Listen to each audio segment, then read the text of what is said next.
सुरुवातीलाच बातमी आहे पावसाची। राज्यात हवामानात मोठा बदल। विदर्भात पावसाची उघडीप तर या भागात बरसणार धोधो पाऊस। 12 जिल्ह्यांना हवामान खात्याचा मोठा अलर्ट। पाहूया सविस्तर वृत्त। महत्त्वपूर्ण माहितीसाठी डिस्क्रिप्शन मध्ये दिलेल्या लिंकला क्लिक करून व्हॉट्सअप ग्रुप जॉइन करा आणि चॅनलला नक्की सबस्क्राइब करा। राज्यातील हवामानात पुन्हा एकदा मोठे बदल दिसून येत आहेत। गेल्या काही दिवसात कोकण आणि विदर्भात मान्सूनने जोरदार हजेरी लावली आहे। तर गेल्या 3 ते 4 दिवसात कोकण किनाऱ्यावर पावसाचा जोर कमी झाला होता। पुढील 24 तासात राज्यातील 12 जिल्ह्यांमध्ये मुसळधार पावसाची शक्यता असून हवामान खात्याने येलो अलर्ट जारी केला आहे। येत्या 24 तासात कोकण किनाऱ्यावर पावसाचा जोर पुन्हा वाढण्याची शक्यता आहे। ठाणे, पालघर, रायगड, रत्नागिरी आणि सिंधुदुर्ग या जिल्ह्यात मुसळधार पावसाची शक्यता आहे।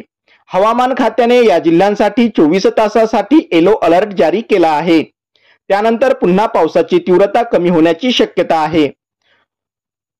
सोमवारी मुंबई शहर आणि उपनगरात आकाश ढगाळ राहण्याचा अंदाज व्यक्त करण्यात आला होता। काही ठिकाणी हलका ते मध्यम पाऊस पडण्याची देखील शक्यता हवामान विभागाकडून वर्तवण्यात आली आहे।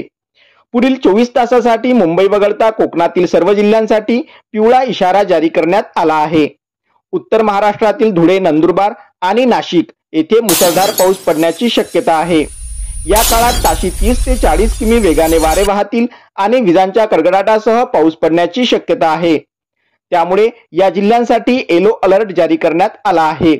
जळगाव आणि अहिल्यानगर मध्ये हलक्या ते मध्यम पावसाची शक्यता आहे।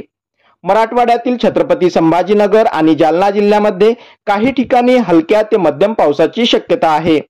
भारतीय हवामान खात्याने उर्वरित जिल्ह्यांमध्ये ढगाळ आकाश राहण्याचा अंदाज वर्तवला आहे। इतर जिल्ह्यांसाठी आज कोणताही इशारा नाही। विदर्भातून पावसाने काढता पाय घेतला आहे, त्यामुळे विदर्भात सामान्यतः आकाश ढगाळ राहणार असून पावसाची उघडीप पाहायला मिळणार आहे।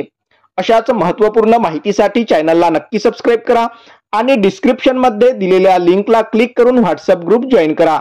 धन्यवाद।